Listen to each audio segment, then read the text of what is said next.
Welcome everyone. Thanks for coming.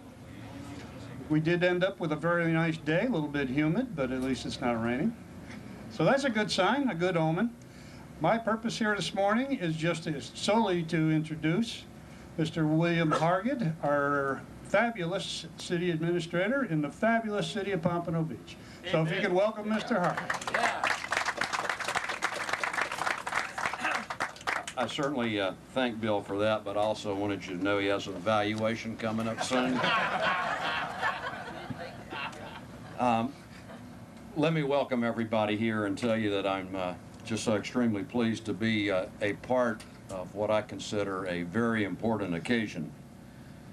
A center of this nature, of course, is really more than a building. It's more than the activities within that building. It's actually a place to come together, to provide an opportunity for gatherings, and also to recognize the relationships that add so much to the quality of our lives.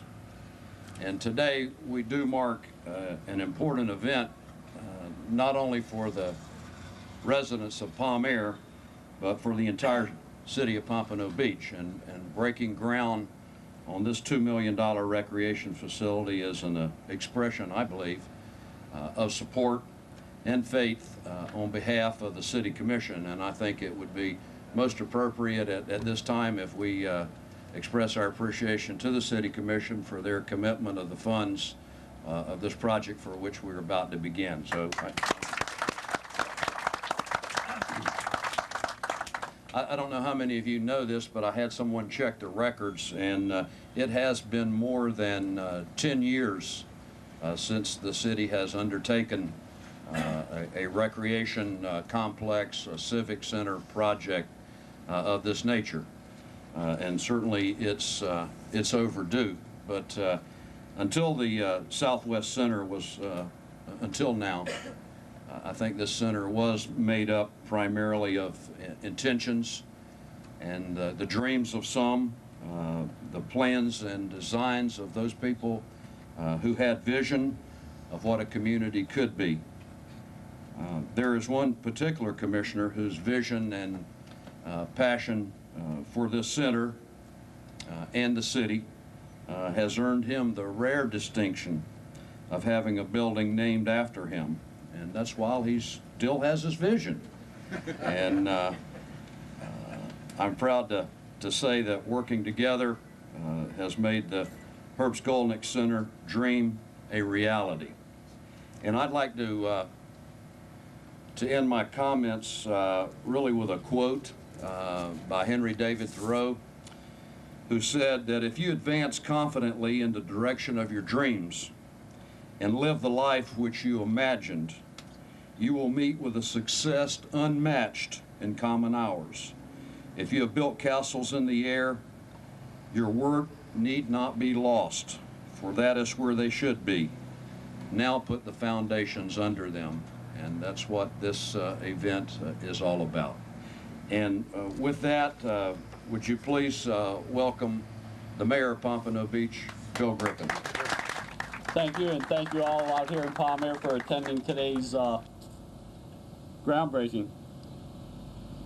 And it's a true pleasure to be here to dedicate the groundbreaking to the Herb Skolnick Recreation Center.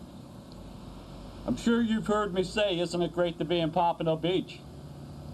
Well, many times we're conditioned to focus on what goes wrong in life instead of what goes right. Climbing the mountain of success is a difficult journey, and I believe we must take time to be thankful and to celebrate our accomplishments along the way.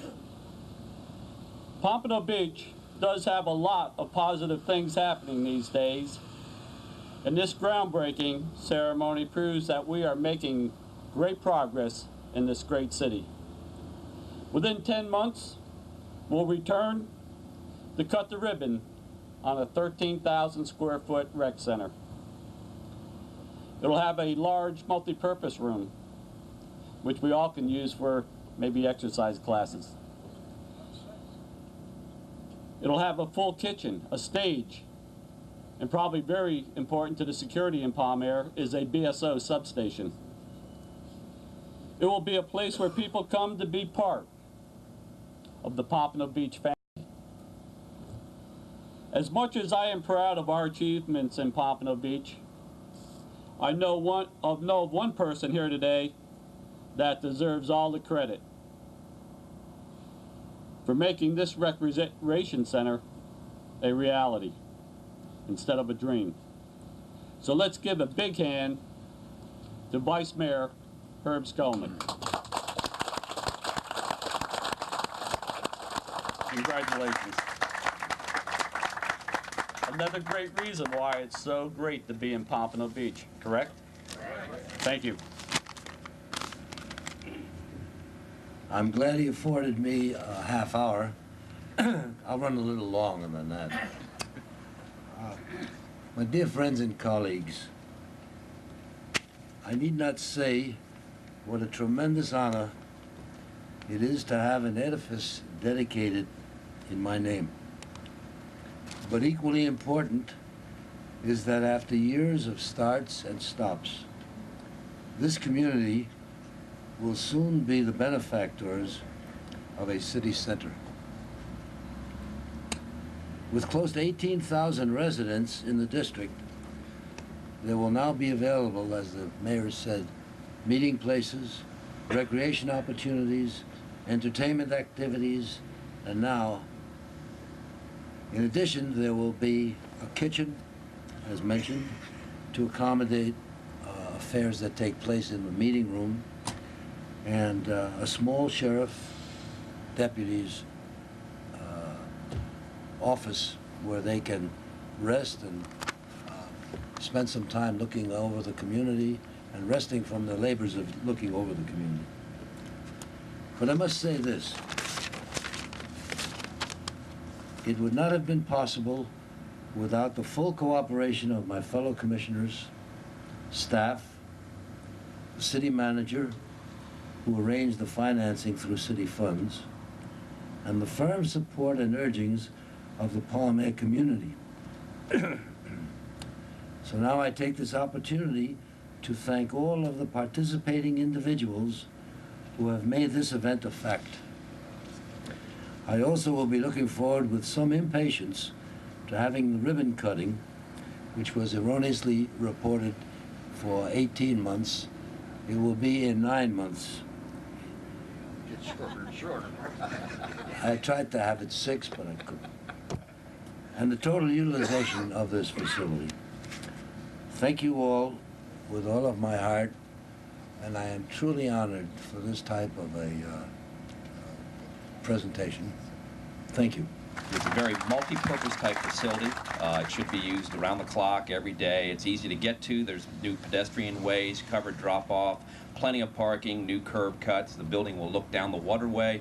Every room can be used for multiple types of uses with demountable partitions, materials that lend itself to all types of uses, both present and in your future. So it should be a great facility. I'm very happy to see it to get built, and I couldn't have done it without the mayor's help, Vice Mayor Skolnick's help. After one of our early meetings at Palm Air, he quickly called with the changes he wanted made, and then these are the things that a project goes through, that these are the things that help it to get developed. Tim's help. So we look forward to seeing it built. And at this time, I'd like to introduce Tim Tracy, Director of Parks and Rec Department. Good morning to everybody, first of all, and secondly, the word of the day is finally. I know that Vice Mayor Skolnick, Mark, Alisale, I know many of you have been talking with you for many, many years. I've been here for 15, and I know it was talked about even before that. And it's taken this long. Sometimes government does kind of grind along. But now the day is here. We're ready to start building, and the Parks and Recreation Department will be here to serve you.